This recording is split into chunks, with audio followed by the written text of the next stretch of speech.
Jeshi la Polisi Kanda Maalum ya Dar es Salaam linamshikilia kwa uchunguzi baada ya kumkamata mtuhumiwa ambaye amefahamika kwa jina la Zuhura Juma au maarufu kama Matengo kwa tuhuma za kumuua mtoto wake ambaye anakadiriwa kuwa na umri wa miezi 7.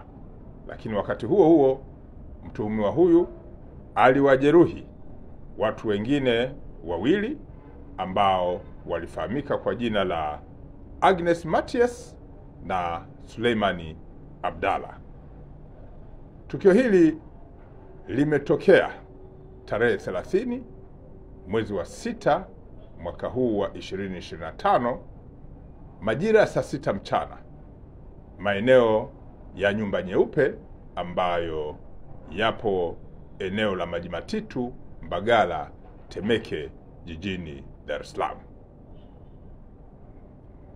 Mtuhumiwa huyu inadaiwa kwenye muda huo ambao nimeutaja na tarehe hiyo alitumia kitu chenye ncha kali kumjeruhi na baadaye kumsababishia kifo mwanaye ambaye alikuwa amelala kitandani. Na baada ya hapo mtuhumiwa huyo alitoka nje na kuwajeruhi watu wengine wawili ambao tayari nimewataja.